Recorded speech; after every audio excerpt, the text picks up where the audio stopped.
I think it's very ironical that they brought in someone who started a project called Leaping Boundaries, then gave her a carpet and said, don't step outside the boundary.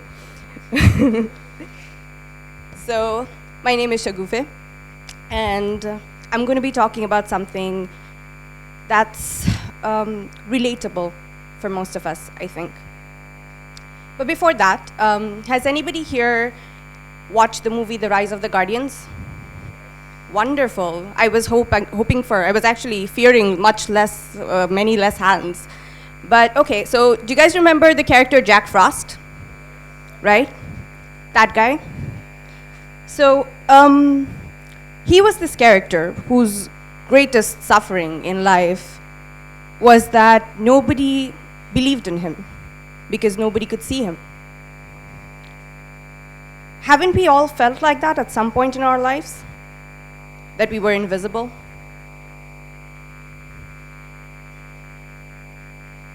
Yeah, this. Oh, okay. So in 2012, I read an article on the Star campus which made me see someone that I'd never really seen before.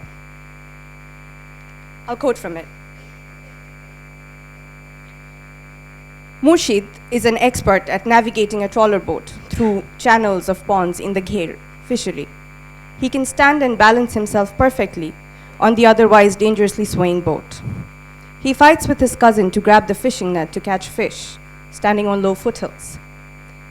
Other times, he likes playing cricket with his friends. Murshid Morul had appeared for his Alim exams equivalent to HEC exams a few months back from Bagdia Alim Madrasah. What does that say about Murshid? Does it say anything at all? Other than those three words, Bagdia Ali Madrasa, what's there that's different about him from you and I? See, I went to an English medium school, and I'd never really interacted with anybody from a madrasa before. So before I read this article, I had thought very little about this sector, and I didn't know much about the sector. And when I did give it some thought, I only thought of them in the context of how they're different from us and how we're different from them. Not that there's anything wrong with being different, but I guess the difference was something I wanted to understand a little bit better. I ended up narrowing it down to language. I thought it was obvious. If English mediums taught most of its curriculum in the English language, and Bengali mediums taught most of its curriculum in the Bangla language, then madrasas, who were teaching Aqaid, Fiqh, and Quran in Arabic, could otherwise be referred to as Arabic mediums. And that's what made them different, language. And I had a thought back then. It's a well-established linguistic theory that multilinguals have stronger, healthier brains than monolinguals. In other words, they're cognitively sharper. So any notions that I may have had about these kids being intellectually inferior to us because they were learning three languages had to be dispelled. They had no basis. But about 16 to 18% of our secondary school population is accounted for by madrasa students. That's about 88,814 students in total. There's clearly not that many in employment. So what was going on here? Where did all this intellect disappear? Why did it disappear? Now, because I went to an English medium school and I graduated from a foreign university, and because we come from a part of the world that was colonized by English speakers, I got stuck somewhere in an English-only zone. So I thought English was their problem, that they weren't learning the language well enough, that if I taught them English, all their issues would be resolved. I was wrong, of course. And it took me about 7 months and two very large political movements. One of them bringing hundreds of madrasa students onto a platform for a cause that they did not fully understand. They did not fully comprehend, to realize that English wasn't it, or that it wasn't enough.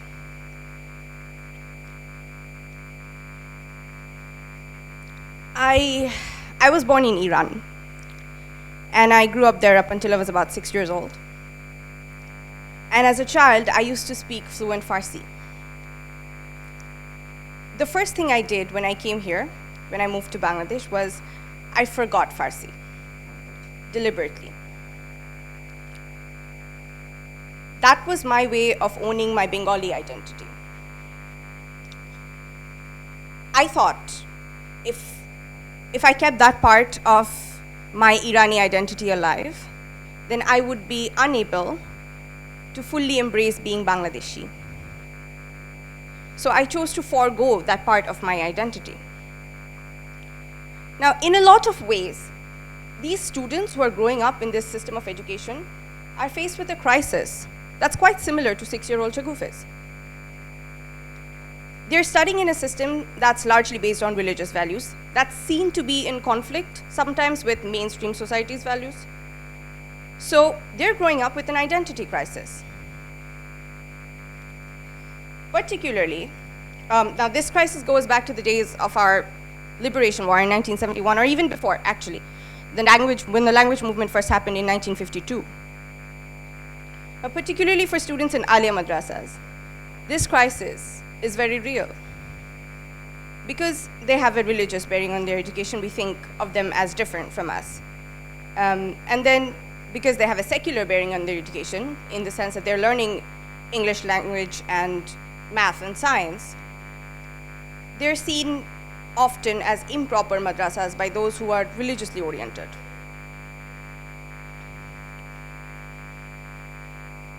Now, don't get me wrong. I think identity crisis is a beautiful thing. But before I get to that, I'll quote some statistics. There was a report that was published by the National Bureau of Asian Research. The project report was titled Views from the Madrasa, Islamic Education in Bangladesh. And it reported that 47% of Alia respondents expressed feeling isolated and marginalized in society as compared to Qawmi madrasas.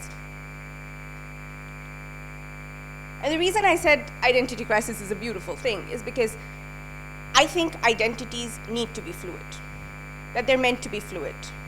It teaches us that we can be many things at the same time. But we have to learn to negotiate that space within ourselves. And in order to do this, we must broaden our horizons, step out of our comfort zones. But what often gets in the way of stepping out of our comfort zones is this: fear. Fear of the unknown.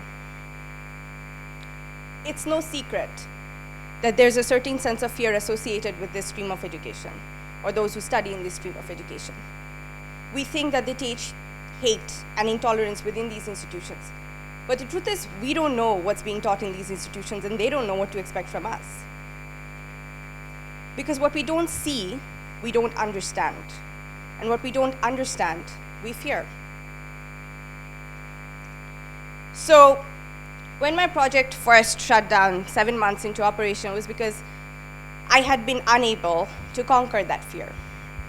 I'd been unable to earn enough trust. I'd been unable to create enough trust for them to overcome the fear of the unknown. So last year, in 2014, I started leaping boundaries with a fresh perspective on things.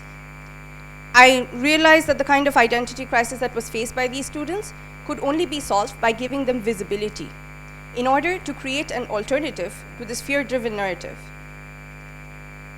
And we called it Leaping Boundaries because we wanted to help these kids overcome these social barriers, to represent themselves on platforms where they were seen, platforms where they could represent themselves, platforms where they were able to feel worthy, platforms where they were able to reaffirm their sense of self-worth and their identities.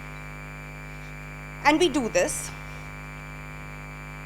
by giving them training to build their capacity and then helping them develop a much-needed coping mechanism. So we start with English language because language is so central to our identities. And because we work with Alia Madrasahs, we work with the government curriculum. But we use our own teaching, training, workshop-style methods to help them think more creatively. Then we move on to soft skills, communication skills, cultural intelligence, and emotional intelligence, things that we consider so basic, but that's not so basic for so many of us. We've only started giving them psychosocial support so they can develop that much needed coping mechanism, so that their psychosocial needs can be understood and met. And we have just partnered with the Tech Academy to provide them with ICT training so they can access information better and process information better. And when they're ready, they're linked to platforms where the world can see them and understand them, and where they'll understand and see the world a little bit better. The project has been running for almost 2 years now, and we've had some success. So this is my success story. These are our 3 girls, Habiba, Khadija, and Tanya, who made it to BYLC's Building Bridges Through Leadership training. And not only did they make it, they performed brilliantly. Those who have watched have also seen that girls from madrasas are able to talk about menstruation, menstrual hygiene. So this girl is Aisha, and she is the Shorno Kishori of Dhaka division. More recently, namesakes from Nibras International, Maria and Maria, talked about dignity and told their dignity story at a plenary discussion organized by Friendship. So they talked about what hindered and restored their dignity. This is a picture, which is of very poor quality, but this was a picture of an essay that one of the boys we work with wrote for an application form for the BBL team. And on being asked to think of an imaginary superhero who was born and raised in Bangladesh and who would solve the country's needs, he wrote about Bangabandhu Sheikh Mujibur Rahman. Does somebody want to clap? It's okay to clap, just saying.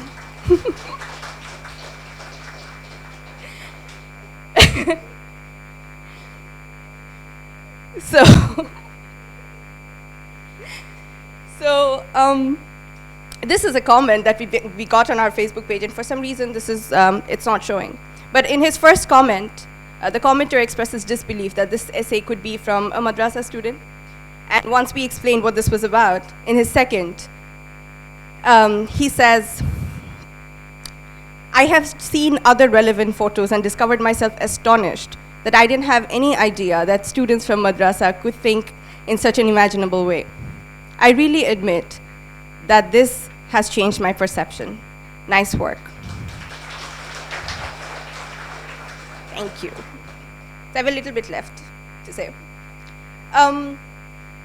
We still have to deal with fear and trust issues. We've obviously taken leaps forward, if I may say so, but we still have to deal with fear and trust issues.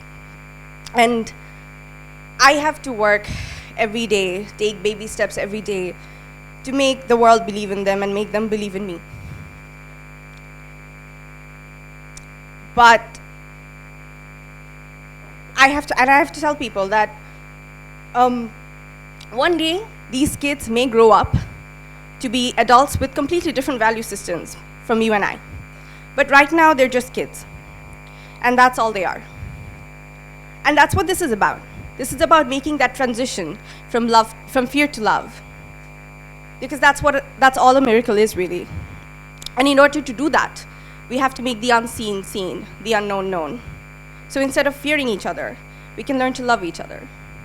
And we don't have to be stuck feeling like Jack Frost. All of us can be whoever we want to be. Thank you.